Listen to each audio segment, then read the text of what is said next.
Welcome to 360 Tamil. இன்னைக்கு இந்த வீடியோல நம்ம எந்த படத்தோட எக்ஸ்பிளனேஷன் பத்தி பார்க்க போறோம்னா, தெலுங்குல இந்த வருஷம் வெளியான கிஸ்மத் அப்படின்ற கிரைம் த்ரில்லர் படத்தை பத்தி தான் பார்க்க போறோம். இந்த படத்தோட ஸ்டார்டிங்ல இருந்து எண்டிங் வரைக்கும் ரொம்ப இன்ட்ரெஸ்டிங்கா கொண்டு போயிருப்பாங்க. கண்டிப்பா இந்த படம் உங்க எல்லாருக்குமே பிடிக்கும் நம்புறேன். இந்த படத்தோட எக்ஸ்பிளனேஷன் குள்ள போறதுக்கு முன்னாடி இந்த வீடியோக்கு ஒரு லைக் போட்டுருங்க.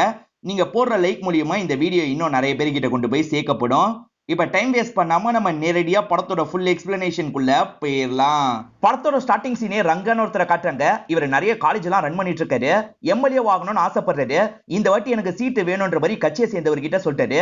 20 கோடி ரூபாய் தா, உனக்கு தான் சீட்டு அப்படின்ற மாதிரி அவர் சொல்லிட்டாரு. அவ்வளவுதானே, நான் கண்டிப்பா தந்துடுறேன் அப்படின்ற மாதிரி ரங்கா சொல்லிட்டாரு. ரங்கா கிட்ட கான்னு ஒரு நபர் வேலை பார்ப்பாரு. குறிப்பா கணக்கு வழக்கு வேலை இருக்கு பாத்தீங்களா, அதுதான் பாத்துப்பாரு. அப்படி பாத்துக்கிறவரு 20 லட்சம் ரூபாய் அமைக்கி இருக்காரு. இப்ப ரங்காவோட ஆட்கள் மூலியமா இந்த தகவல் தெரிய வருது. அதனால தான் கானை இவர் லாக் பண்ணி வச்சிருக்காரு. 20 லட்சம் ரூபாய் எனக்கு பெருசு கிடையாது, ஆனா என்னை ஏமாத்தணும்னு நினைச்சிட்டல, இதுக்கப்புறம் நீ இந்த இடத்துல இருக்க கூடாதுன்னு சொல்லிட்டாரு. அதே மாதிரி அவரோட கால்ல காயத்தை ஏற்படுத்தி இங்க இருந்து அனுப்பி விட்டுறாரு. இப்ப வேற ஒரு இடத்துக்கு கிளம்பலாம்னு நினைக்கும் போது தான் இவரோட அசிஸ்டன்ட் ஒரு தகவலை சொல்லிட்டாரு. அதாவது இன்கம் டாக்ஸ் சேர்ந்தவங்க ரைட் பண்றதுக்காக வராங்கன்னு சொல்றாரு. காசு கொடுத்து கரெக்ட் பண்ணலாம்னு பார்த்தா வரவங்க ரொம்ப நேர்மையானவங்க அப்படின்ற மாதிரி இந்த அசிஸ்டன்ட் சொல்றான். அதனால இவர் இருக்காரு பாத்தீங்களா, நம்பிக்கையான 2 பேரை கூப்பிடுறாரு. ஒருத்தன் பேரு சூரி, இன்னொருத்தன் பேரு ராஜு அப்படின்றது. இப்ப 2 பேர்கிட்டயும் 10 கோடி ரூபாய் 10 கோடி ரூபாய் தந்துடுறாரு. நான் சொல்ற வரைக்கும் பத்திரமா இதை கொண்டு போய் வச்சிருங்க, எல்லாம் முடிஞ்சதுக்கு அப்புறம் கூப்பிடுறேன், வந்தா போதும் அப்படின்ற மாதிரி அனுப்பி வைக்கிறது. இப்ப மறுநாள் காலையில ஆபீசரும் ரைடு பண்றதுக்காக வந்துடுறாரு. இந்த ரங்கா தான் எல்லா காசையும் அனுப்பிட்டார்ல, அதனால ரொம்ப கூலா உட்காந்துருக்காரு. எனக்கு பிடிக்காத யாராவது தகவலை பாஸ் பண்ணிருப்பாங்க சார், நீங்க நினைக்கிற மாதிரி எந்த காசும் கிடைக்காது அப்படின்ற மாதிரிலாம் பேசிட்டு இருக்காரு. இப்ப ஆட்களும் செக் பண்ணி முடிச்சிடுறாங்க, எந்த காசுமே கிடைக்கல. வந்த ஆபீசர் இருக்காருல்ல, இன்னைக்கு தப்பிச்சிட்டீங்க ஆனா கண்டிப்பா மாட்டுவீங்க அப்படின்ற மாதிரி இங்க இருந்து கிளம்புறாரு. 2 பேர்கிட்ட காசு கொடுத்து விட்டாரு பாத்தீங்களா, சூரியன்றவன் மட்டும் 10 கோடி ரூபாய் எடுத்துட்டு வந்து இவர்கிட்ட தந்துடுறான். இன்னொருத்த இன்னும் வரலன்ற மாதிரி இவங்களும் கால் பண்ணி பாக்குறாங்க. பார்த்தா அவன் போன் எடுக்க மாட்டான். அந்த ராஜு என்ன ஏமாத்த பாக்குறான்னு நினைக்கிறேன், அந்த ராஜு எங்க இருந்தாலும் அமுக்குன்ற மாதிரி சொல்லிட்டாரு. சூரியம் சரின்ற மாதிரி ஏத்துக்கிறாரு. சூரியம் ஆட்களும் தேடிட்டு இருக்கும் போது ராஜு ஒரு இடத்துல பாத்துறாங்க. இப்ப லாக் பண்ணி எதுக்காகடா இப்படி பண்ணு அப்படின்ற மாதிரிலாம் கேட்டுட்டு இருக்காங்க. அந்த ஆளுகிட்ட 15 வருஷமா வேலை பார்த்துட்டு இருக்கேன், எனக்கு பெருசா என்ன செஞ்சான் அதனால தான் அப்படின்ற மாதிரிலாம் சொல்லிட்டாரு. ஆனா கோவப்பட்ட சூரிய இருக்கார்ல, இவரை போட்டு அடிக்கிறாரு. அப்படி அடிக்கும் போது பின்னாடி இருக்க கம்பியில தெரியாதனமா இவர் சொருவிடுறாரு. அதே இடத்துல இறந்தும் போயிடுறாரு. இப்ப 10 கோடி ரூபாயை எங்க வச்சிருக்காருன்னு தெரியல. சரி நம்ம தேடி பார்ப்போம்ன்ற மாதிரி முடிவு பண்றாங்க. இந்த ராஜு இருக்கான் பாத்தீங்களா, தெரிஞ்ச ஃப்ரெண்டோட வீட்டுக்கு தான் வந்திருக்கான். இங்க எங்கேயாவது ஒளிச்சு வைக்கணும் அப்படின்ற மாதிரிலாம் யோசிக்கிறான். உட்கார்றதுக்காக பேக் இருக்கும் பாத்தீங்களா, இந்த பேக்குக்குள்ள வச்சிடலாம் அப்படின்ற மாதிரி அந்த பேக்குக்குள்ள வச்சிருப்பான். இதை நமக்கு மட்டும் தான் காட்டுறாங்க, மத்தபடி அவங்களுக்கு எல்லாம் தெரியாது. இந்த இடத்துல தான் கிஸ்மத்னு படத்தோட டைட்டில போடுறாங்க. இந்த கதையில முக்கியமா 3 கேரக்டர்ஸ் இருப்பாங்க. அந்த முதல் கேரக்டர் தான் நம்ம ஹீரோ. இவரோட பேரு கார்த்திக் அப்படின்றது. காலேஜ் முடிச்சு 4-5 வருஷத்துக்கு மேல ஆயிடுச்சு, இன்னும் வேலைக்கு போகாம இருக்காரு.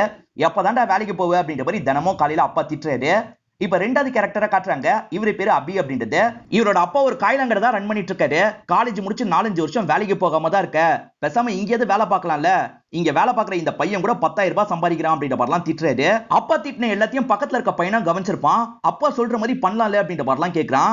இவர் என்ன சொல்றாருன்னா, நான் வேலை பார்க்கணும்னு முடிவு பண்ணிட்டேன்னு வச்சுக்கோ, உன் வேலை போயிடும், பரவாயில்லையா அப்படின்ற மாதிரி கேட்கிறாரு. ஐயோ சாமி, இந்த வேலை எனக்கு ரொம்ப முக்கியம், நீங்க வேலையே பார்க்காம இருங்கன்ற மாதிரி அந்த பையனே சொல்றான். 3வது நபரோட பேரு கிரண் அப்படின்றது. இவருக்கு நல்லதே நடக்க மாட்டேங்குது, இன்னும் வேலை இல்லாம கஷ்டப்படுறாரு. இதனால அம்மா இருக்காங்க பாத்தீங்களா, குறிலாம் சொல்ற ஒரு பாட்டி கிட்ட கூட்டு வந்துடுறாங்க. அந்த பாட்டியே இவரோட ஜாதகத்தை எல்லாம் செக் பண்றாங்க. இவனுக்கு நேரம் இப்ப நல்லா இருக்கு, கோடி கோடியா கிடைக்க போகுது அப்படின்ற மாதிரி சொல்றாங்க. இது கோடி கோடியா கிடைக்க போதா, 1000 ரூபாயா கிடைக்க மாட்டேங்குது, இல்ல கோடி கிடைக்க போகுதுன்னு சொல்றீங்களா அப்படின்ற மாதிரி இவர் கோவப்படுறாரு. நான் சொல்றதெல்லாம் கண்டிப்பா நடக்கும் அப்படின்ற மாதிரி அந்த பாட்டி சொல்றாங்க. இந்த பாட்டி எது சொன்னாலும் நடக்கும், நீ கவலைப்படாம இரு அப்படின்ற மாதிரி அம்மாவே இவருக்கு ஆறுதல்லாம் சொல்லிட்டு இருக்காங்க. இவங்க 3 பேருமே ரங்காவோட காலேஜ்ல தான் படிச்சிருப்பாங்க. அந்த காலேஜ்ல நிறைய பேர் காசை கட்டி படிச்சிருக்காங்க, ஆனா வேலை வாய்ப்பே கிடைக்கல அப்படின்ற மாதிரி ஒரு லேடி நியூஸ்ல சொல்லிட்டு இருக்காங்க. இந்த லேடி சொல்றது உண்மைதான் அப்படின்ற மாதிரி ஹீரோ நியூஸை பார்த்துட்டு இருக்காரு. இப்பதான் 2 ஃப்ரெண்ட்ஸும் இந்த இடத்துக்கு வராங்க. 3 பேருமே சேர்ந்த மாதிரி இந்த இடத்துல சரக்கெல்லாம் அடிச்சிட்டு இருக்காங்க. இந்த ஊர்ல இவங்களுக்கு ஆப்போசிட்டா ஒரு கேங் இருக்கும். அந்த கேங்கோட லீடர் பேரு ரவி அப்படின்றது. ரவியே இந்த இடத்துக்கு வந்து இவங்களை கெலாட்டா பண்ற மாதிரி பேசிட்டு இருக்கான். கோவப்பட்ட இவங்க 3 பேருமே ரவி கூட சண்டை போடுறதுக்காக வராங்க. இவங்க எல்லாருமே சண்டை போட்டுட்டு இருக்கும்போது இந்த இடத்துக்கு போலீஸ் வந்துடுறாங்க. அதனால 2 கேங்குமே பிரிஞ்சு இங்க இருந்து கிளம்பிடுறாங்க. ஃபங்க்ஷன்லாம் வந்த பேனர் அடிப்பாங்க பாத்தீங்களா, அந்த மாதிரி அபி கிட்ட பேனர் அடின்ற மாதிரி காசு தந்திருப்பாங்க. இவரும் பேனர் எல்லாம் அடிச்சிடுறாரு. ஆனா இவங்க 3 பேரோட போட்டோ மட்டும் பெருசா போட்டிருக்காரு. ஒரு பாட்டியும் உன் கூட படிச்ச எல்லாருமே வேலைக்கு போயிட்டாங்க, நீ இன்னும் வேலைக்கு போகாம தான் இருக்கியன்ற மாதிரி இவரை கிண்டல் பண்றாங்க. உன் கூட சுத்தினவங்க எல்லாம் கூட தான் இறந்து போயிட்டாங்க, நீ இன்னும் சாகாம உயிரோட தானே இருக்கன்ற மாதிரி பாட்டியை கிண்டல் பண்ணிட்டாரு. அந்த பேனர் ரெடி பண்றதுக்கு 5000 ரூபாய் வாங்கியிருப்பாரு. எவ்வளவு அடிச்சு அப்படின்ற மாதிரி ஃப்ரெண்ட்ஸ் கேக்குறாங்க. பாதிக்கு பாதி அடிச்சிட்டேன் அப்படின்ற மாதிரி இவரும் சொல்லிட்டாரு. அது மூலியமா சரக்கு அடிக்கலாம் அப்படின்ற மாதிரி இவங்க சந்தோஷமா பேசிட்டு இருக்காங்க. அந்த வழியா கரெக்டா ரவி வராரு. பேனர்ல எதுக்காக என்னோட போட்டோவை போடல அப்படின்ற மாதிரி கேக்குறாரு. பொண்ணுங்க போட்டோலாம் போட வேணாம்னு சொல்லிட்டாங்க, அதனால போடல அப்படின்ற மாதிரி இவங்க கிண்டல் பண்றாங்க. என்னையே கிண்டல் பண்றீங்கள, கவனிச்சுக்கிறேன் அப்படின்ற மாதிரி கிளம்புறாரு. இந்த மாதிரி கிடைக்கிற காசுல சரக்கு அடிக்கிறது தான் இவங்க 3 பேரோட வேலையா இருக்கும். இப்ப ஜாலியா சரக்கெல்லாம் அடிச்சிட்டு இருக்காங்க. அப்பதான் அந்த பேனர் எரியுறதா தகவல் கிடைக்குது. இவங்களும் வேகமா அந்த இடத்துக்கு வந்து பாக்குறாங்க. யாரோ ராக்கெட் விட்டு தான் அதை டேமேஜ் பண்ணிருக்காங்கன்னு தெரிய வருது. கரெக்டா இந்த இடத்துக்கு ரவி வந்துடுறான். அச்சச்சோ, யாரோ இந்த இடத்துல போய் ராக்கெட்டை வெட்டிட்டாங்களே அப்படின்ற மாதிரி சொல்றான். இது இவனோட வேலைன்னு இவங்களுக்கு நல்லாவே தெரியுது. இதனால கோவப்பட்டு அந்த கேங்க கூட சண்டை போடுறாங்க. இவங்க எல்லாம் சண்டை போட்டுட்டு இருக்கும் போது போலீஸ் ஜீப் இந்த இடத்துக்கு வந்துருது. இவங்க எல்லாரையும் ஸ்டேஷனுக்கு கூட்டு வந்துடுறாங்க. ஏண்டா இன்ஜினியரிங் படிச்சிருக்கீங்க, இப்படியடா சண்டை போடுவீங்க அப்படின்ற மாதிரி இன்ஸ்பெக்டர் திட்டிட்டு இருக்காரு. ஹீரோ மாட்டிருக்காருன்னு தெரிஞ்சு அப்பா கூட்டு போறதுக்காக வந்திருக்காரு. இன்ஸ்பெக்டர் இருக்கார்ல, சைனை போட்டு கூட்டு போங்கன்ற மாதிரி சொல்லிட்டாரு. பையனை பெத்த மட்டும் போதாது, நல்லபடியா வளர்க்கணும் அப்படின்ற மாதிரிலாம் சொல்லிட்டாரு. இதனால அப்பாக்கு செம்மையா கோவம் வருது. ஹீரோவை முறைச்சு பார்த்துட்டு கிளம்பிடுறாரு. காலையில இதெல்லாம் வீட்டுல இருக்கவங்க கிட்ட சொல்லி பயங்கரமா அப்பா திட்டிட்டு இருக்காரு. ஒரு ஸ்டேஜ்ல ஹீரோவும் கோவப்படுறாரு. இதுக்கு மேல உங்களுக்கு தொல்லையே இந்த இடத்துல இருக்க மாட்டேன், நான் வெளியூருக்கு வேலைக்காக போறேன் அப்படின்ற மாதிரி வேக வேகமா இங்க இருந்து கிளம்பிடுறாரு. இவர் போறத பத்தி ஃப்ரெண்ட்ஸ் கிட்ட சொல்லிட்டாரு. நாங்களும் இந்த இடத்துல வேலை வெட்டி இல்லாம தான் இருக்கோம், நாங்களும் அவங்க கூட வரோன்ற மாதிரி சொல்லிட்டாங்க. இவங்க 3 பேருமே கிளம்புறதுக்கு முடிவு பண்றாங்க. அப்படியே கட் பண்ணி நமக்கு ரங்காவை காட்டுறாங்க. 20 கோடி ரூபாய் தா, நான் உனக்கு சீட்டை ஏற்பாடு பண்றேன் அப்படின்ற மாதிரி அந்த நபர் கால் பண்ணி சொல்றாரு. இவங்களும் தந்துடலாம் அப்படின்ற மாதிரி முடிவு பண்றாங்க. இன்னும் அந்த 10 கோடியை கண்டுபிடிக்காம தான் இருக்காங்க. சீக்கிரமா கண்டுபிடின்ற மாதிரி சூரி கிட்ட சொல்லிட்டாரு. அதே சமயம் நான் எம்எல்ஏவா மாறிட்டேன்னா நீ தான் கவுன்சிலர்னு சொல்லிட்டாரு. அவனும் இந்த இடத்துல பயங்கரமா சந்தோஷம் எல்லாம் படுறான். ஸ்டார்டிங்ல ஒரு வீட்டை காமிச்சாங்கல்ல, அந்த வீட்டுக்கு தான் இவங்க வந்திருக்காங்க. இங்க இருந்தவன் திடீர்னு துபாய்க்கு கிளம்பி போயிட்டான். அவனோட பொருள்லாம் வீட்டுக்குள்ளேயே தான் இருக்கு, நீங்க தேவைனா யூஸ் பண்ணுங்க, இல்லனா விட்டுருங்கன்னு சொல்லிட்டாரு. இவங்களும் சரின்ற மாதிரி வீட்டுக்குள்ள வந்துடுறாங்க. இப்ப அபி இருக்காரு பாத்தீங்களா, அந்த ரூம்ல வந்து கரெக்டா அந்த பேக் எடுக்கிறாரு. உட்காரதுக்கு வசதியா இருக்குல்ல, அதனால தான் இதை எடுத்து உட்காந்துட்டு இருக்காரு. சூரிய இருக்கான் பாத்தீங்களா, ரங்காக்காக பயங்கரமா பிரச்சாரம் எல்லாம் மேற்கொண்டுட்டு இருக்கான். இந்த விஷயத்தெல்லாம் இவங்க 3 பேருமே கவனிக்கிறாங்க. இவங்க வேலை தேடி தானே வந்தாங்க, அதனால பயங்கரமா இன்டர்வியூ எல்லாம் அட்டெண்ட் பண்ணிட்டு இருக்காங்க. ஆனா இவங்களுக்கு வேலை கிடைக்கவே மாட்டேங்குது. இப்ப ஹீரோ இன்டர்வியூக்காக ஒரு கம்பெனிக்கு வந்திருக்காரு.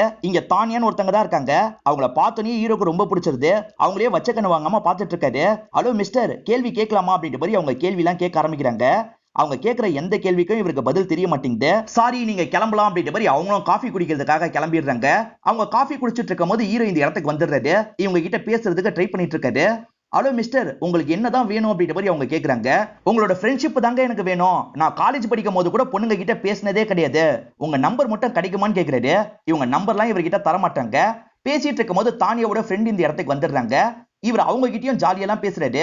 2 பேருக்குமே இவர் பேசுறது பிடிச்சிருக்கு. விழுந்து விழுந்து சிரிச்சிட்டு இருக்காங்க. இப்ப இவரும் கிளம்புறேன்னு கிளம்ப பாக்குறாரு.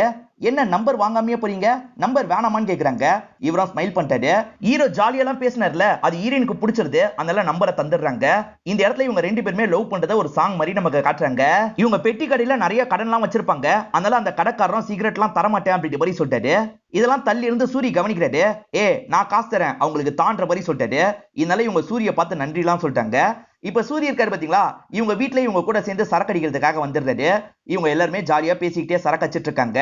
சூரிய என்ன சொல்றாருன்னா, பிரச்சாரத்துக்கு என் கூட வாங்க, உங்களுக்கு 1000 ரூபாய் தரேன் அப்படின்ற மாதிரி சொல்லிட்டாரு. நாங்களாம் இன்ஜினியரிங் படிச்ச பசங்க, எங்களை போய் கூப்பிடுறீங்களே அப்படின்ற மாதிரி இவங்க கேக்குறாங்க.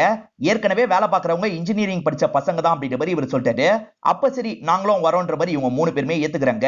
அவர் கூட சேர்ந்த மாதிரி வேலை பாக்குறாங்க. கொஞ்சம் காசெல்லாம் இவங்களுக்கு கிடைக்க ஆரம்பிக்குது. இப்ப சூரியன் வாடான்ற மாதிரி ஹீரோவோ ஒரு நகை கடைக்கு கூட்டு வந்துடுறாரு. அந்த நகை கடைக்காரரு கமிஷன் மாதிரி ரங்காக்கு மாசத்துக்கு ஒரு தடவை காசு தருவாரு போல. அந்த காசை வாங்குறதுக்காக தான் இவர் வந்திருக்காரு. இந்த விஷயத்தெல்லாம் கூட இருந்து ஹீரோவும் கவனிச்சுக்கிறாரு. ஹீரோவும் கிரணும் சேர்ந்த மாதிரி ஒரு இன்டர்வியூக்காக வந்திருக்காங்க. ஃபில்டர் ஆகி கடைசி 4 பேர்ல இவங்க இருக்காங்க. இந்த வாட்டி வேலை கிடைச்சிடணும் அப்படின்ற மாதிரிலாம் யோசிக்கிறாங்க.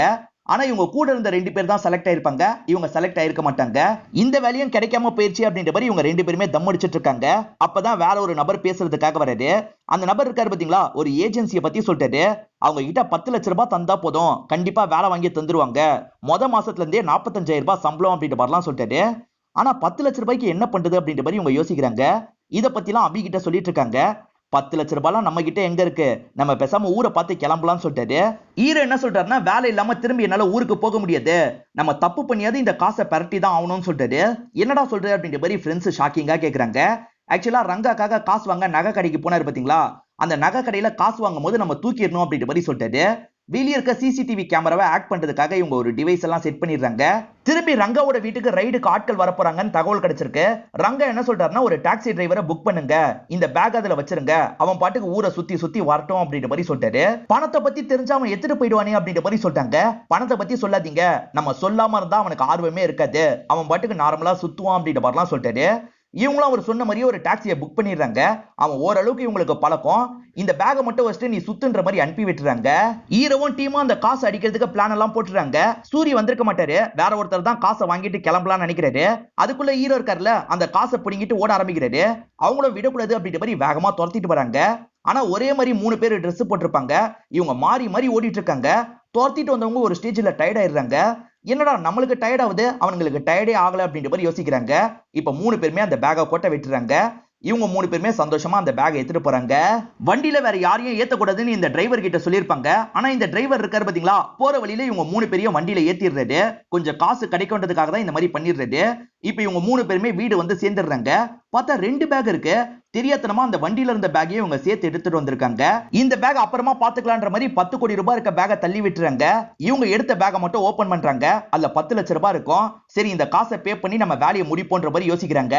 இப்ப டிரைவரும் சூரிக்கு கால் பண்ணி பேசுறது, அந்த பேக்ல முக்கியமான பொருள் ஏதாவது இருக்கான்னு கேக்குறது. இவங்க சொல்லக்கூடாதுல, அதனால முக்கியமான பொருள்லாம் இல்லன்ற மாதிரி சொல்லிட்டாங்க. நல்ல வேலை, இப்பதான் நிம்மதியா இருக்கு. ஏன்னா அந்த பேக் தொலைஞ்சு போயிடுச்சுன்னு சொல்றாரு. இது தொலைஞ்சு போயிடுச்சா அப்படின்ற மாதிரி சூரி டென்ஷன் ஆகுறாரு. மவனே அந்த பேக் மட்டும் கிடைக்கலன்னா நீ செத்தன்னு சொல்றாரு. இவங்க 3 பேருமே 10 லட்சம் ரூபாய் கொடுத்து ஜாயின் பண்ணிடுறாங்க. பேசிக்கான சில விஷயங்களை மட்டும் இவங்க 3 பேருக்குமே சொல்லி தந்துட்டு இருக்காங்க. வேலை சீக்கிரமா கிடைக்க போகுதுன்னு இவங்க ரொம்ப சந்தோஷப்படுறாங்க. கிரண் என்ன சொல்றாருன்னா, கண்டிப்பா எனக்கு அடுத்த மாசம் வேலை கிடைச்சிருமா, நம்மளோட எல்லா கடனையும் சீக்கிரமா அடைச்சிடலாம் அப்படின்ற மாதிரிலாம் சொல்லிட்டு இருக்காரு. பாட்டி அப்பயே சொன்னாங்கல்ல, நீ தான் நம்பலன்னு சொல்லிட்டாரு. ஆமாமா, பாட்டி சொன்ன மாதிரியே நந்துருச்சு அப்படின்ற மாதிரி இவர் சொல்றாரு. இவங்க எல்லாருமே சந்தோஷமா பேசிட்டு இருக்கும் போதுதான் ஒரு ஷாக்கிங்கான விஷயம் தெரிய வருது. அந்த ஏஜென்சியா ஃப்ராட் ஏஜென்சியா இருக்கும். இவங்க எல்லார்கிட்டயும் காசை வாங்கி அந்த நபர் தப்பிச்சு போயிருக்காரு. அப்ப கொடுத்த 10 லட்சம் போயிருச்சா அப்படின்ற மாதிரி இவங்களும் யோசிச்சுட்டு இருக்காங்க. இப்பதானே கிரண் பாட்டியை பெருமையா பேசினாரு. இப்ப பாட்டிக்கு திரும்பி கால் பண்ணி கண்ணாம்பின்னு அவங்களை திட்டிட்டு இருக்காரு. அவள் தான் எல்லாம் முடிஞ்சிருச்சு, நம்ம ஊரை பார்த்து கிளம்பலாம் அப்படின்ற மாதிரி சொல்லிட்டாரு. இப்ப அந்த பேக்ல வேகமா உட்கார்றாரு. இவர் உட்கார்ந்த வேகத்துல அந்த பேக்கே கிழிஞ்சிருது. உள்ள இருந்து காசா கொட்டுது. என்ன இவ்வளவு காசு அப்படின்ற மாதிரி ஷாக்கிங்கா பாக்குறாங்க. இங்கதான் படத்தோட இன்ட்ரோல போடுறாங்க. இப்ப சூரிய இருக்கார்ல, டிரைவரும் மிஸ் ஆயிட்டான் அப்படின்ற மாதிரி சொல்றாரு. இதை கேட்கிற ரங்கா பயங்கரமா டென்ஷன் ஆயிடுறாரு. மொத வாட்டியும் ஒன்னால தான் சொதப்புச்சு, இந்த வாட்டியும் ஒன்னால தான் சொதப்பிருக்கு. என்கிட்ட இருந்து காசு அடிக்க நீ தான் இப்படி பிளான் போட்டிருக்கியா, என்ன பண்ணுவியோ தெரியாது, எனக்கு காசு வேணும்ன்ற மாதிரி ரங்கா சொல்லிட்டாரு.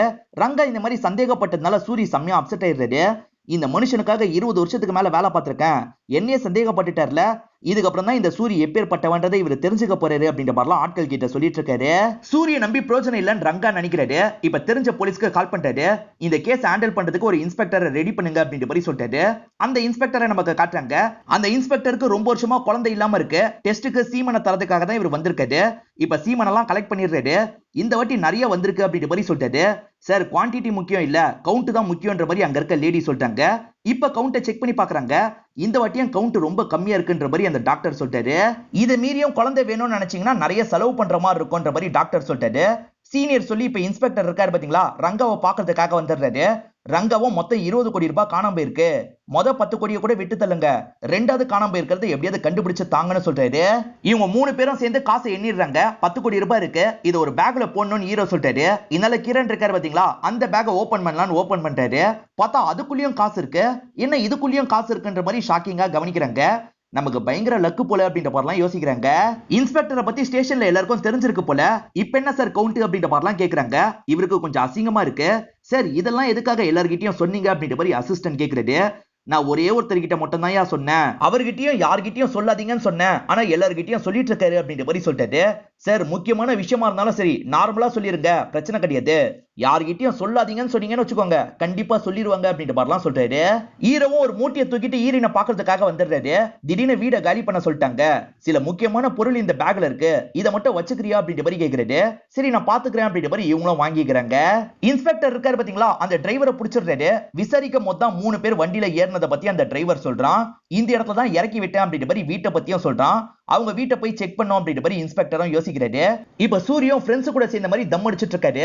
அப்பதான் ஒரு பையன் இந்த இடத்துக்கு வரான். உங்க கேங்ல ராஜுன்னு ஒருத்தன் இருந்தான்ல, அவன் தான் கடைசியே என்னோட சாவியை வாங்கினான், இப்ப தேவைப்படுது அப்படின்ற மாதிரி சொல்லிட்டாரு. எது, ராஜு உன்னோட வீட்டு சாவியை வாங்கினானா அப்படின்ற மாதிரி ஒரு ஷாக்கா வருது. இப்ப வீட்டுக்கு கூட்டு வந்துடுறாரு. ஹீரோவும் ஃப்ரெண்ட்ஸும் இந்த ரூம்ல தான் இருந்தாங்கன்னு சூரிக்கு நல்லாவே தெரியும். அவங்க அடுக்கி வச்சாங்கல்ல, அதுல ஒரு காசு மட்டும் மிஸ் ஆயிருக்கும். அந்த காசை எடுத்து சூரி பாக்குறாரு. அவங்க 3 பேர்கிட்ட தான் காசு இருக்குன்னு புரிஞ்சுக்கிறாரு. கிளம்பலாம் நினைக்கும் போது கரெக்டா இன்ஸ்பெக்டரும் ஆட்களும் அமைக்கிறாங்க. ரங்காவோட காசை நீ தான் பிளான் பண்ணி தூக்கியிருக்க அப்படிதானு கேக்குறாரு. சார் சத்தியமா நான் காசெல்லாம் தூக்கல, இவனுங்க 3 பேர் தான் பண்ணிருக்காங்க, எனக்கே இப்பதான் தெரிய வந்தது அப்படின்ற மாதிரி சொல்றான். எனக்கு முன்னாடி ஒருவேளை அந்த 3 பேரை நீ புடிச்சன்னு வச்சுக்கோ, ஒழுங்கு மரியாதையா காசை என்கிட்ட தரணும், அப்படி இல்லைன்னா அவ்வளவுதான் அப்படின்ற மாதிரி மிரட்டுறாரு. இவனும் சரின்ற மாதிரி அங்க இருந்து கிளம்பிடுறான். ஆனா இவன் என்ன யோசிக்கிறான்னா அவங்க 3 பேர் அமுக்கி காசு எப்படியாவது எடுத்துக்கணும்னு யோசிக்கிறான். ஹீரோ லவ் பண்ற விஷயம் இன்ஸ்பெக்டருக்கு தெரிய வந்துருது. அதனால ஹீரோயின் கிட்ட விசாரிக்கிறதுக்காக வராரு. அவன் ஏதாவது குத்துட்டு போனானான்னு கேக்குறாரு. இவங்களும் இல்லன்ற மாதிரி பொய்லாம் சொல்லிட்டு இருக்காங்க. இப்ப தேடிட்டு இருக்க அசிஸ்டன்ட் ஒரு மூட்டை கிடைச்சிருக்கு அப்படின்ற மாதிரி சொல்லிட்டாரு. இன்ஸ்பெக்டரும் வேகமா ஓபன் பண்ணுன்னு சொல்லிட்டாரு. இப்ப அவரும் ஓபன் பண்ணிட்டாரு. இதுக்குள்ள காசு இருக்கதான் வாய்ப்பு இருக்குன்னு இன்ஸ்பெக்டர் ஆர்வமா பாத்துட்டு இருக்காரு. பார்த்தா அதுக்குள்ள நார்மல் பொருட்கள் தான் இருக்கு. இத பாக்குற இன்ஸ்பெக்டர் அப்செட் ஆயிடுறாரு. அவங்க 3 பேரை பத்தி தெரிஞ்சா உடனே சொல்லணும்னு சொல்லிட்டாரு. இவங்களும் சரின்ற மாதிரிலாம் ஏத்துக்கிறாங்க.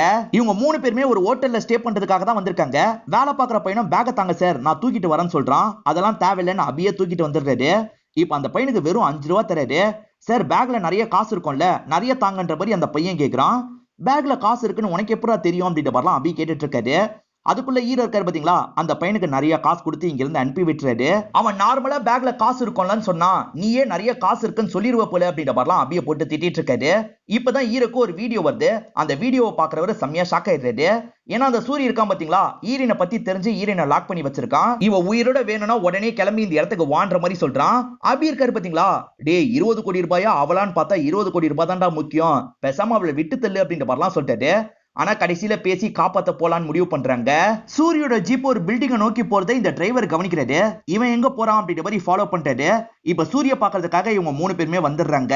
இவன் முக்கியம் இல்ல, பேக் தான் முக்கியம், ஓடி போயிடுவீங்கன்னு நினைச்சேன், பரவாயில்ல வந்துட்டீங்க.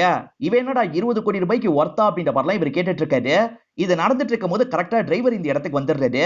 ஓஹோ, நீயே பேக குடுக்குற மாதிரி கொடுத்து இவங்க 3 பேரை வச்சு திருடி இருக்கியா, இந்த விஷயத்த உடனே இன்ஸ்பெக்டர் கிட்ட சொல்றேன் அப்படின்ற மாதிரி வேகமா இன்ஸ்பெக்டருக்கு கால் பண்றதுக்கு பாக்குறாரு. ஆனா அதுக்குள்ள சூரிய இருக்காரு பாத்தீங்களா, ஒரு கட்டியை வச்சு இவரோட மண்டிலேயே ஒரு போடு போடுறாரு. இவர் அதே இடத்துல பிளாட் ஆயிடுறாரு. பேக குடுங்கடா அப்படின்ற மாதிரி இவங்க கிட்ட இருந்து பேக வாங்கிட்டு நடக்க ஆரம்பிக்கிறாரு. திடீர்னு யாரோ பின்னாடி இருந்து தள்ளி விட்டுறாங்க போல, ஜீப்ல இடிச்சு கீழே விழுந்துடுறாரு. இப்பதான் ரிவர்ஸ் போய் என்ன நடந்தது அப்படின்றத நமக்கு காட்டுறாங்க. டிரைவர் கையில ஒரு பீர் பாட்டில் இருந்திருக்கும். இவர் அடிச்சதுல அவர் கீழே போட்டிருப்பாரு. அந்த பீர் பாட்டில் வலிக்குதான் இவர் ஏடகடமா கீழே விழுந்திருப்பாரு. இப்ப சூரியோட ஆள் ஒருத்தன் பேக் எடுக்கணும்னு நினைக்கிறான். ஆனா இவங்க 3 பேருமே அந்த ஆளை அடிச்சு போட்டுறாங்க. இப்ப பேக் எடுத்துட்டு இவங்க 4 பேருமே தப்பிச்சிடுறாங்க. ஏற்கனவே ஒரு ஹோட்டல்ல ஸ்டே பண்றாங்கல்ல, அதுல வேற ஒரு ரூம் புக் பண்ணிடுறாங்க. ஈரவும் ஈரினும் அந்த ரூம்க்கு வந்துடுறாங்க. இப்ப ஈரினும் குளிச்சு ஃப்ரெஷ் ஆயிட்டு இந்த இடத்துக்கு வராங்க. ஈரவும் அவங்களே மெய் மறந்து பாத்துட்டு இருக்காரு. உனக்காக ஒரு கிஃப்ட் வச்சிருக்கான்னு சொல்லிட்டாங்க. கிஃப்டா, என்ன கிஃப்ட் அப்படின்ற மாதிரி கேக்குறாரு. ஈரினும் சட்டுன்னு இவரை கிஸ் பண்ணிடுறாங்க. இப்ப இவரும் சந்தோஷமா உங்களை கிஸ் பண்றாரு. அந்த காசை கண்டுபிடிச்சியா இல்லையான்ற மாதிரி ரங்கா கேக்குறாரு. சார் சீக்கிரமா கண்டுபிடிச்சிடுறேன் அப்படின்ற மாதிரி இன்ஸ்பெக்டர் சொல்லிட்டாரு. இப்ப பக்கத்துல இருக்க அசிஸ்டன்ட் இருக்காருல்ல, சார் கண்டுபிடிச்சு காசை ஒப்படைக்க போறீங்களா அப்படின்ற மாதிரி கேக்குறாரு. ஒப்படைக்கலாம் போறது இல்ல, நம்ம 2 பேர் தான் எத்துக்க போறோம் அப்படின்ற மாதிரி இவரும் சொல்றாரு. இப்ப அபியும் தம் அடிக்கிறதுக்காக ஒரு கடைக்கு வந்திருக்காரு. அந்த கடையை சேர்ந்த ஒரு போன்ல அபியோட போட்டோவை பாக்குறாரு. நேர்ல இருக்க அபிய பாக்குறாரு. இவரோட பார்வை கொஞ்சம் வித்தியாசமா இருக்குல்ல, அதனால அபி வேக வேகமா இங்க இருந்து கிளம்பிடுறாரு. இந்த நபர் என்ன பண்றாருன்னா கால் பண்ணி யாருக்கோ தகவலை பாஸ் பண்றாரு. கோடி கோடியா கிடைக்க போதுன்னு அந்த பாட்டி சொன்னாங்கல்ல, நீங்க சொன்னது நந்திருச்சு அப்படின்ற மாதிரிலாம் இவர் போன்ல அவங்க கிட்ட பேசுறாரு. அன்னைக்கு அவ்வளவு திட்டினி அப்படின்ற மாதிரி அந்த பாட்டி கோவப்படுறாங்க. சரி உன் அம்மாக்கு காசை எடுத்துட்டு வந்து தான்ற மாதிரிலாம் சொல்லிட்டாங்க. ஈரவும் கொஞ்ச நாள் இந்த காசை செலவு பண்ண வேணாம்னு சொல்லியிருப்பாரு. இருந்தாலும் கிரண் இருக்காருல்ல, அம்மாக்கு கொஞ்சம் காசை கொடுக்கணும்ன்ற மாதிரி எடுத்து வைக்கிறாரு. கரெக்டா இந்த இடத்துக்கு அபி வந்துடுறாரு. ஏதோ தப்பா இருக்குன்னு சொல்லிட்டாரு. அதுக்குள்ள கடைக்காரன் தகவல் கொடுத்து சூரிய இந்த இடத்துக்கு வந்துடுறாரு. ஒழுங்கு மரியாதையா பேக தாங்கடா அப்படின்ற மாதிரி கையில இருந்து புடுங்க பாக்குறாரு. ஆனா இவங்க 2 பேருமே தள்ளி விட்டுறாங்க. அவரு கண்ணை வச்சு சட்டுன்னு ஷூட் பண்றாரு. அந்த புல்லட் கிரணோட கால்ல பட்டுது. இப்ப அபியும் கிரணுக்கு என்னாச்சு ஏதாச்சுன்னு பாக்குறாரு. அதுக்குள்ள அவர் பேக தூக்கிட்டு போயிடுறாரு. இப்ப இவங்க எல்லாருமே சேர்ந்து ஹாஸ்பிட்டலுக்கு கூட்டு வந்துடுறாங்க. ட்ரீட்மெண்ட்டுக்கு கூட இவங்க கிட்ட காசு இல்ல. அப்ப கிரண் இருக்காரு பாத்தீங்களா, என்கிட்ட இருக்குன்ற மாதிரி அந்த காசை எடுத்து தர்றாரு. நீ எதுக்காகடா இந்த காசை எடுத்துன்னு கேக்குறாங்க. வேற வழி இல்லாம நான் எடுத்துட்டேன்டா சாரின்னு சொல்றாரு. இப்ப இந்த காசு மூலியமா ட்ரீட்மெண்ட் எல்லாம் ஆரம்பிக்கிறாங்க. செக்ஷுவலா ப்ராப்ளம் இருக்கவங்களுக்கு எல்லாம் ஒரு சாமியார் மருந்து மாத்திரை எல்லாம் தந்துட்டு இருக்காரு. இப்ப இந்த இன்ஸ்பெக்டர் இவருக்கு தேவையான மாத்திரை எல்லாம் வாங்கிடுறாரு. அசிஸ்டன்ட் என்ன சொல்றாருன்னா, எம்பிபிஎஸ் படிச்சவங்களை விட இவன் தான் சார் நிறைய சம்பாதிக்கிறான் அப்படின்ற மாதிரி சொல்லிட்டாரு. இன்ஸ்பெக்டரும் மாத்திரை வாங்கிட்டு போற ஒருத்தனை பக்கத்துல கூப்பிடுறாரு. உனக்கு என்ன மாத்திரை தந்தாருன்னு கேக்குறாரு. பார்த்தா எல்லாருக்குமே ஒரே மாத்திரை தான் அந்த சாமியார் தராருன்னு உங்களுக்கு தெரிய வருது. அட பாவி, எல்லாருக்குமே ஒரே மாத்திரை தான் தந்து ஏமாத்திட்டு இருக்கியா அப்படின்ற மாதிரி இவரும் அடிச்சு அந்த சாமியாரை இங்க இருந்து அனுப்பி விடுறாரு. இப்பதான் சூரி எங்க இருக்கான்ற மாதிரி இவருக்கு தகவல் கிடைக்குது. சூரி சந்தோஷமா இருக்கிறதுக்காக ஒரு லேடியை வர வச்சிருப்பான். அந்த லேடி இருக்காங்க பாத்தீங்களா, இன்ஸ்பெக்டருக்கு தகவலை கொடுத்திருக்காங்க. நான் பாத்துக்கிறேன், நீ கிளம்புன்ற மாதிரி அந்த லேடிக்கு காசு கொடுத்து அனுப்பி விடுறது. சூரி கிட்ட இப்ப நிறைய காசு இருக்குல்ல, இது மூலியமா நம்ம எம்எல்ஏவா மாறிடலாம் அப்படின்ற மாதிரிலாம் அவன் யோசிச்சுட்டு இருக்கான். அப்பதான் இன்ஸ்பெக்டரும் அசிஸ்டன்ட்டும் இந்த இடத்துக்கு வராங்க. ரெண்டு பேருக்குள்ளயும் கன் ஃபைட் நடக்குது. அந்த இன்ஸ்பெக்டர் அவனை ஷூட் பண்ணி சாவடிச்சிடுறாரு. அதே மாதிரி ஒரு புல்லட் அசிஸ்டன்ட்டோட ஷோல்டர்ல பட்டுது. இப்ப இன்ஸ்பெக்டர் என்ன பண்றாருன்னா கொஞ்சம் காசு எடுத்து அசிஸ்டன்ட் கிட்ட தருது. இதுதான் உன்னோட பங்கு, போய் ட்ரீட்மெண்ட் ஆரம்பின்னு சொல்லிட்டாரு. சார் ஒரு கோடி ரூபாயாவது தாங்க அப்படின்ற மாதிரி அவர் கேட்கிறாரு. கிளம்புறியா இல்ல நீயும் சாவரியான்னு கேட்கிறாரு. அசிஸ்டன்ட் இதுவே போதுன்ற மாதிரி கிளம்பிடுறாரு. இப்ப இவரும் சூரிய என்கவுண்டர்ல போட்டு தள்ளிட்டன்ற மாதிரி ரிப்போர்ட் பண்ணிடுறாரு. இப்ப ஜீப்ல அந்த பேக் வச்சுட்டு சந்தோஷமா வந்துட்டு இருக்காரு. இது மூலியமா எத்தனை குழந்தைனாலும் பெத்துக்கலாம் அப்படின்ற மாதிரி யோசிச்சுட்டு இருக்காரு. இப்படி வந்துட்டு இருக்கும் போது யாரோ ரோட்ல டிராப் மாதிரி வச்சிருக்காங்க. அதை கவனிக்காம இவரும் வண்டி ஏத்திடுறாரு. இப்ப ஆக்சிடென்ட் ஆயிருது. இவர் கண் முழிச்சு பார்க்கும் போது 3 பேர் பேக தூக்கிட்டு ஓடிட்டு இருக்காங்க. கண்டிப்பா ஹீரோவும் டீமும் தான் இந்த விஷயத்த பண்ணிருக்காங்க அப்படின்ற மாதிரி இவரும் கோவப்பட்டு இருக்காரு. ஸ்டார்டிங்ல கான் ஒரு நபரை காமிச்சாங்க பாத்தீங்களா, அந்த கான் என்ன சொல்றாருன்னா ரங்காக்கு எதிராக நான் போட்டி போட போறேன் அப்படின்ற மாதிரிலாம் சொல்லிட்டு இருக்காரு. இதெல்லாம் டிவி மூலியமா ஹீரோவும் ஃப்ரெண்ட்ஸும் கவனிக்கிறாங்க. இப்ப கிரணுக்கான ட்ரீட்மெண்ட்லாம் முடிஞ்சிருது. அந்த காசு எங்க போச்சுன்னு தெரியல அப்படின்ற மாதிரிலாம் இவங்க 3 பேர் பேசிட்டு இருக்காங்க. அப்பதான் இன்ஸ்பெக்டர் கிட்ட இருந்து ஹீரோக்கு கால் வருது. நீங்க 3 பேர் தான் அந்த காசை தூக்குனீங்கன்னு எனக்கு தெரியும்னு சொல்லிட்டாரு. சார் நாங்களாம் தூக்கல அப்படின்ற மாதிரி இவங்க சொல்றாங்க. பொய் சொல்லாதீங்கடா, அந்த காசு எனக்கு கிடைக்கணும், இல்லனா உங்க கதையை முடிச்சிருவேன்னு சொல்றாரு. அதே மாதிரி இந்த 3 பேரை பத்தி தெரிஞ்சுக்கிட்டு ரங்கா இந்த இடத்துக்கு வந்துடுறாரு. உங்க 3 பேர்கிட்ட தானே காசு இருக்கு, ஒழுங்கா தாங்கன்னு கேக்குறாரு. சார் காசு எங்க கிட்ட வந்தது உண்மைதான், ஆனா அந்த காசு இப்ப எங்க கிட்ட இல்லன்னு சொல்லிட்டாங்க. என்ன பண்ணுவீங்களோ எனக்கு தெரியாது, உங்க எல்லா டீட்டெயிலும் எனக்கு நல்லா தெரியும். காசு என் கையில கிடைக்கல, நீங்க எல்லாருமே காலின்ற மாதிரி மிரட்டிட்டு போறாரு. ரங்காக்கு எதிராக போட்டி போட போறேன்னு கான் சொன்னாரு பாத்தீங்களா, அவரோட ஆட்கள் தான் இந்த பேக்கை தூக்கி இருப்பாங்க. இதை வச்சுதான் எலெக்ஷன்ல இறங்கலாம் அப்படின்ற மாதிரிலாம் முடிவு பண்ணிருக்காரு. இப்ப ஹீரோவும் அபியும் இந்த இடத்துக்கு வந்திருக்காங்க. இவர் தூக்கி இருக்க வாய்ப்பு இருக்குன்ற ஒரு டவுட்ல தான் இந்த இடத்துக்கு வந்திருக்காங்க. இப்ப பார்ட்டி எல்லாம் போயிட்டு இருக்கும் போது இவங்களும் அந்த இடத்துக்குள்ள நுழைஞ்சிடுறாங்க. அவர் பார்ட்டி எல்லாம் முடிச்சுட்டு ரூம்குள்ள வராரு. இவங்களும் ரூம்ல வச்சு அவர் அமைக்கிறாங்க. அபியும் கத்தியோட விசாரிக்கிறதுக்காக வராரு. அந்த பேக் வாங்கிட்டு தான் இருக்குன்னு தெரியும், எங்க இருக்கு ஒழுங்கா சொல்லுன்ற மாதிரி கத்திய குத்துறாரு. இந்த வாட்டி சேர்ல குத்துனேன், அடுத்த வாட்டி தொடையிலேயே குத்திடுவேன் அப்படின்ற மாதிரி சொல்லிட்டு இருக்காரு. ஆனா கான் இப்பயே வலியில துடிச்சிட்டு இருக்காரு. ஏன்னா இந்த வாட்டி அபி சேர்ல குத்தி இருக்க மாட்டாரு, தெரியாதனமா அவர் கால்ல தான் குத்தி இருப்பாரு. இப்ப அவர் வலியால பயங்கரமா துடிக்கிறாரு. ஹீரோ கேட்கும் போது இடத்த சொல்லிடுறாரு. அந்த இடத்துல போய் இவங்க எடுக்கணும்னு நினைக்கிறாங்க. நீங்க 2 பேர் மட்டும் இங்க இருங்கன்ற மாதிரி 2 பேரை மட்டும் விட்டுறாங்க. அபியும் ஹீரோவும் சேர்ந்து அவர் சொன்ன இடத்துக்கு வந்துடுறாங்க. சொன்ன மாதிரியே பேக் கிடைச்சிருது. அந்த பேக் எடுத்துட்டு இவங்களும் கிளம்ப ஆரம்பிக்கிறாங்க. இவங்க கிளம்பி போயிட்டு இருக்கிறத ஒரு கான்ஸ்டபிள் கவனிக்கிறாரு. அந்த கான்ஸ்டபிள் உடனே இன்ஸ்பெக்டருக்கு தகவலை பாஸ் பண்றாரு. கானோட கையில ஒரு கத்தி மாட்டிரும். அது மூலியமா அந்த சேர்ல இருந்து இவர் தப்பிச்சிடுறாரு. இப்பதான் இவங்க 2 பேருமே பேக்கோட இந்த இடத்துக்கு வராங்க. இவங்க வரும்போது ஈரினும் கிரணும் அந்த இடத்துல லாக் ஆயிருக்காங்க. கானோ ஒழுங்கா பேக தாங்கடா அப்படின்ற மாதிரி சண்டை போடுறாரு. அப்படி சண்டை போடும் போது கான் அவங்க கிட்ட மாட்டிக்கிறாரு. அதுக்குள்ள கானோட ஆள் ஒருத்தன் இந்த இடத்துக்கு வந்து கத்திய வச்சிடறான். அதாவது கானு தப்புச்சோனே இவரோட ஆள் ஒருத்தனுக்கு கால் பண்ணிருப்பாரு. சரியான டைம்க்கு வந்து அப்படின்ற மாதிரி கான் சொல்லிட்டு இருக்காரு. அப்பதான் இன்ஸ்பெக்டர் இந்த இடத்துக்கு வந்துடுறாரு. கான் கிட்ட இருந்து அந்த சூட்கேஸை வாங்கிட்டு கிளம்ப பாக்குறாரு. அதுக்குள்ள பார்த்தா இந்த இடத்துக்கு ரங்காவும் ஆட்களும் வந்துடுறாங்க. இன்ஸ்பெக்டரை போட்டு பயங்கரமா அடிக்கிறாங்க. இப்ப ரங்கா அந்த சூட்கேஸை எடுத்துட்டு கிளம்பணும்னு நினைக்கிறாரு. இப்ப அந்த சூட்கேஸ்க்காக எல்லாருமே பயங்கரமா சண்டை போட்டுக்கிறாங்க. ஹீரோ என்ன சொல்றாருன்னா, சூட்கேஸ்க்காக எதுக்காக நம்ம எல்லாருமே இப்படி சண்டை போட்டுட்டு இருக்கோம், நம்ம பாதி பாதியா பிரிச்சுக்கலாம் அப்படின்ற மாதிரி சொல்லிட்டாரு. எல்லாருமே சரின்ற மாதிரி ஏத்துக்கிறாங்க. ஆனா ரங்கா ஏத்துக்க மாட்டாரு. இதெல்லாம் ஏன் காசு, நான் எதுக்குடா உங்களுக்கு தரணும்னு சொல்லிட்டாரு. இப்ப பேக புடுங்கிட்டு வெளியே போக பாக்குறாரு. எல்லாருமே ஒவ்வொருத்தரா வெளியே வந்துட்டு இருக்காங்க. அப்படி வெளியே வந்து எல்லாருமே ஷாக்கிங்கா எதிர இருக்கவங்கள கவனிக்கிறாங்க. எதிர யார் வந்திருக்காங்கன்னா, இந்த செக்கிங் பண்ண ஆபீசர் இருக்காரு பாத்தீங்களா, அவர் தான் டீமோட வந்திருக்காரு. என்ன சூட்கேஸ் அப்படின்ற மாதிரி கேக்குறாரு. இப்ப ஆட்ல வச்சு அந்த சூட்கேஸ் எல்லாம் வாங்கிடுறாரு. இன்ஸ்பெக்டர் என்ன சொல்றாருன்னா, கேஸ் விஷயமா தான் இந்த இடத்துக்கு வந்தன்ற மாதிரி சமாளிக்கிறாரு. சூட்கேஸை திறந்து பார்க்கும்போது முழுக்க காசு இருக்கிறது தெரிய வருது. இவ்வளவு நேரம் எனக்கு வேணும் எனக்கு வேணும்னு சண்டை போட்டாங்கல்ல, இப்ப எல்லாருமே இது ரங்காவோட காசு அப்படின்ற மாதிரி ரங்கா பக்கம் திருப்பி விட்டுறாங்க. இந்த ஆபீசரும் மாட்டுவீங்கன்னு சொன்னல, மாட்டிக்கிட்டீங்கன்னு சொல்லிட்டாரு. இப்ப ரங்காவை அரெஸ்ட் பண்ணிருக்காங்க அப்படின்ற மாதிரிலாம் நியூஸ்ல சொல்லிட்டு இருக்காங்க. நீ சொன்ன மாதிரி உனக்கு 1 கோடி ரூபாய் தந்திருந்தா கூட ஒரு 50 லட்சம் ரூபாய் உங்ககிட்ட கேட்டு வாங்கிருக்கலாம் ஐயா, அவசரப்பட்டு தப்பு பண்ணிட்டேன் அப்படின்ற மாதிரிலாம் அசிஸ்டன்ட் கிட்ட இவர் சொல்லிட்டு இருக்காரு.